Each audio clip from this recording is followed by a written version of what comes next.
মান আহাব্বা সুন্নতি ফাকাদ আহাব্বানি, যে ব্যক্তি আমি রাসূলকে ভালোবাসতে চায় সে যেন আমার সুন্নতকে ভালোবাসে। আর আমার সুন্নতকে যারা ভালোবাসবে, আমার সুন্নতের উপরে যারা আমল করবে, আমার সুন্নতকে যারা ভালোবাসবে, তারা আমি রাসূলকে ভালোবাসলেন। পয়গম্বর মেরাজে গিয়েছিলেন, ঘটনা জানেন? শুনছেন কোনদিন রাসূল যে মেরাজে গিয়েছিলেন, আল্লাহর দিদারে গিয়েছিলেন?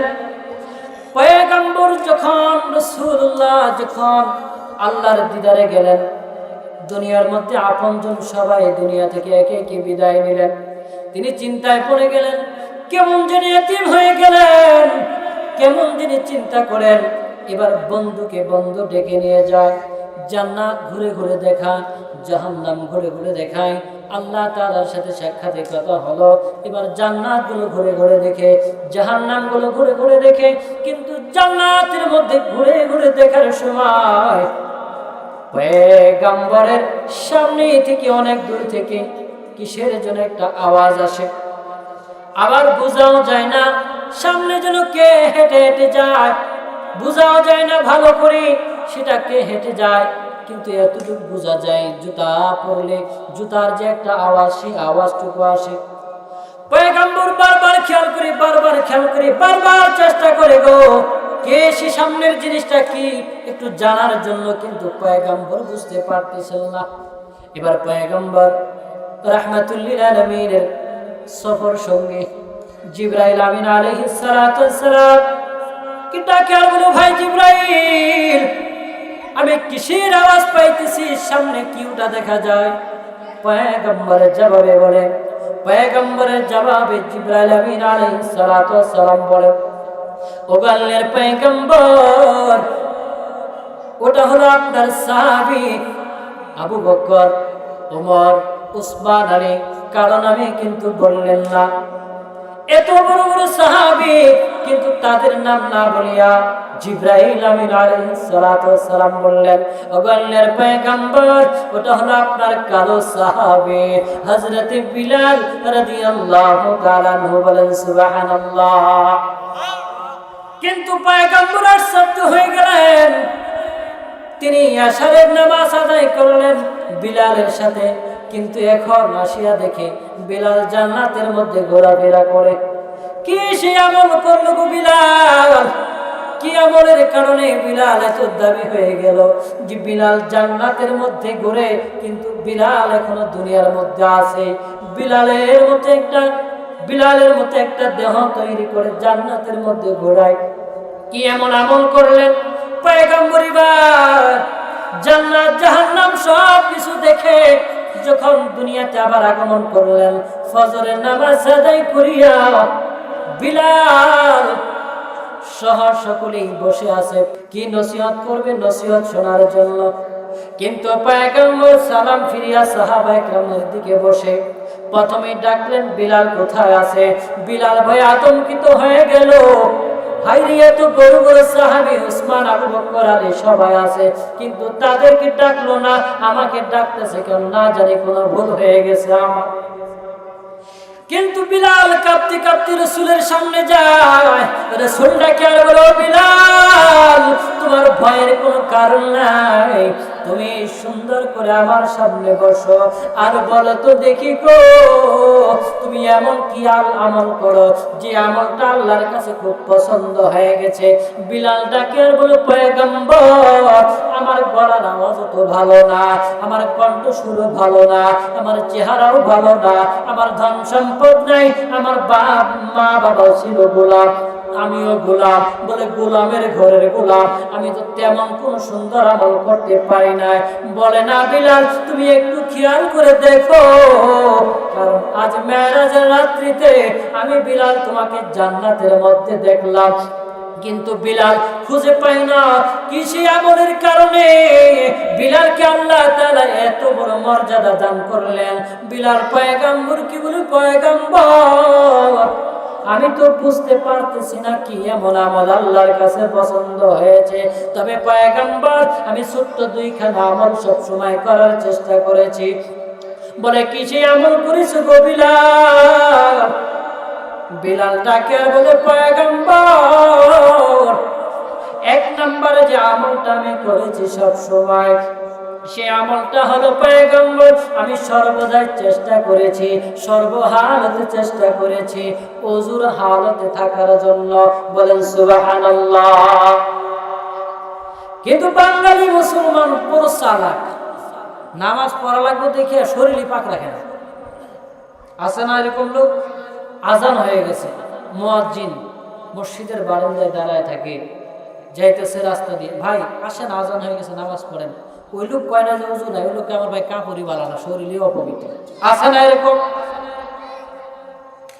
কিন্তু আমরা কেন বুঝি না, এই নাপাকি হালতে থাকার কারণে, শুধু নাপাকি থাকার কারণে এক কবরের মধ্যে রাসূল কারীম সাল্লাল্লাহু আলাইহি সাল্লাম বলেছেন যে কবরবাসীর আযাব হইতেছে। সাহাবা একরামকে বললেন, তোমরা জানো কেন আযাব হয়? বলে, ইয়া রাসূলুল্লাহ, আল্লাহ এবং তার রাসূলই ভালো জানে। রাসূল বললেন, এই কবরবাসীর মধ্যে দুইজন কবরবাসীর আযাব এই জন্য হইতেছে, একজন শুধু চগলখুরি করতো, একজনের দোষ নিয়ে আরেকজনের কাছে বলতো, আরেকটা হলো সে পবিত্র হালতে থাকতো না, প্রস্রাব থেকে বেঁচে থাকতো না। এই জন্য শুধু ওই কবরের মধ্যে আযাব হয়। মনে হয় যে পারফেক্ট মনে করে, ধন্য মনে করে। আল্লাহ তাআলা আপনাকে আমাকে সর্বহালতে পবিত্র অবস্থায় থাকার তৌফিক দান করুন, আমিন। তাহলে এক নাম্বার আমলটা কি ছিল বিলালের? সর্বদাই তিনি ওযুর হালতে ছিলেন। আমলটা কি খুব কঠিন হয়ে গেল? কি মনে হয়? আওয়াজ করে কোন একটু খুব কঠিন হয়ে গেল?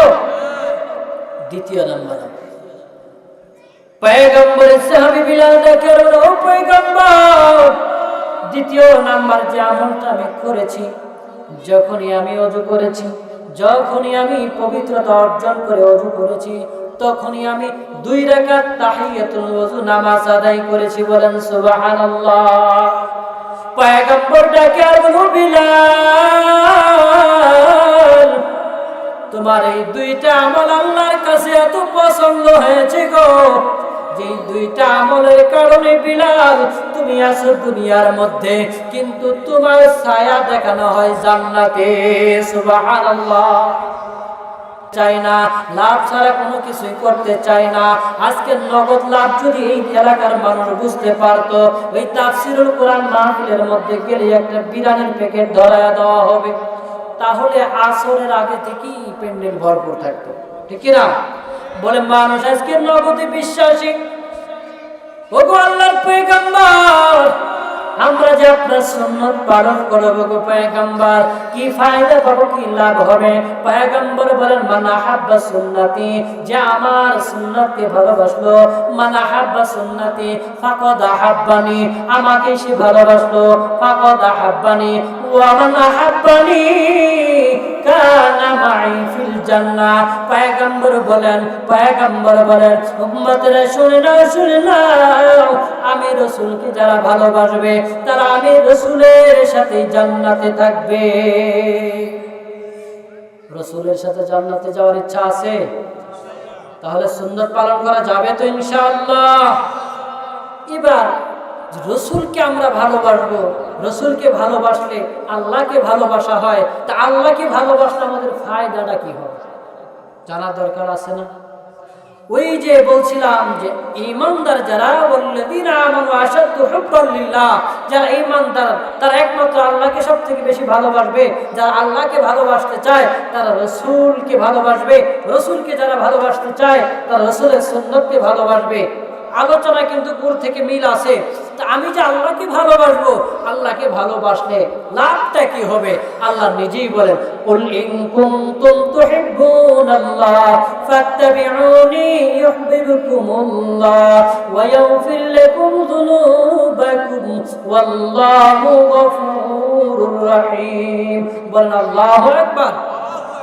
আল্লাহ ডাকে আর বলে, বান্দা আমি আল্লাহকে ভালোবাসলে তোমার কি লাভ হবে শুনে নাও, কি লাভ হবে ভালোভাবে জেনে নাও। আমি আল্লাহকে যদি তোমরা ভালোবাসতে পারো, আমি আল্লাহ তাআলা তোমাদেরকে ওয়াগফির লাকুম যুনুবাকুম, তোমরা যত পাপ রাশি করেছ, যত অন্যায় করেছ, নামাজ পড়তে পারো নাই, রোজা রাখতে পারো নাই, পর্দা করতে পারো নাই, তুমি জেনায় লিপ্ত হয়েছিল, ঘুষ খেয়েছো বান্দা, তুমি বিভিন্ন ভাবে পাপের মধ্যে লিপ্ত হয়েছ, তুমি মানুষের খেতে লাল কেটেছ, অন্যায় ভাবে ধন সম্পদ আত্মসাৎ করেছ, আমি আল্লাহর কাছে তওবা কর, তওবা কর, ওয়াগফির লাকুম যুনুবাকুম, বান্দা আমি তোমার জীবনের গুনাহ মাফ করে দিব। কেন মাফ করে দিব, কেন মাফ করে দিব জানো নি? কেন মাফ করে দিব জানো নি বান্দা? আল্লাহ তাআলা বলেন আমি হলাম গফুরুর রহিম, আমি হলাম দয়ালু, আমি হলাম দয়ালু। আজকে তোমার মা বাবা তোমাকে খাওয়া এই জন্য মা বাবার ভক্ত হয়েছ, নেতা নেত্রী তোমাকে কিছু দেয় এই জন্য ভক্ত হয়েছ। বান্দা শুনে নাও, শুনে নাও, আমি আল্লাহ তোমাদের সব কিছু দেই, আমি আল্লাহ তোমাদের সব কিছু দেই, চাইলি না বান্দা পাইলে, এই জন্য আমি কুদরতি নজর ফালায়া রাখি। ইন্নাল ইনসানা লিরাব্বিহি লাকানুদ, মানুষ তোমরা বড়ই নিমুখ হারাম, কিন্তু তারপরও আমি তোমাদের দিকে কুদরতি নজর ফালা। বান্দা তুমি সব কিছু করিয়া যখন আমি আল্লাহর কাছে তওবা করবা, আমি আল্লাহ তাআলা তোমাদেরকে maaf করে দিব। বলে কেন maaf করব? আমি আল্লাহ হলাম দয়ালু, আমি আল্লাহ হলাম রহমান, আর আল্লাহ হলেন রহিম। এই জন্য আল্লাহ আমাদেরকে maaf করবেন। আমাদের গুনাহ maaf করার প্রয়োজন আছে না নাই? যদি গুনাহ মাফ করার পর আজকের আলোচনা ফার্স্ট থেকে নিয়ে এ পর্যন্ত আপনি যদি জীবনের সাথে মিলিয়ে নিতে পারেন, আপনার হায়াতের মধ্যে মিলিয়ে নিতে পারেন, ইনশাআল্লাহ আপনি রাসূলের সাথে জান্নাতে থাকতে পারবেন। ইনশাআল্লাহ আপনি অবশ্যই আল্লাহর রহমত থেকে নৈরাশ হওয়া লাগবে না। অবশ্যই আল্লাহ তাআলা আপনাকে মাফ করবে। আল্লাহ সুবহানাহু ওয়া তাআলা আমাদেরকে প্রত্যেকটা আমাদের জীবনের কল্যাণকর কথাগুলো আমলে পরিণত করার তৌফিক দান করুন, আমিন। আসসালামু আলাইকুম ওয়া রাহমাতুল্লাহি ওয়া বারাকাতুহু।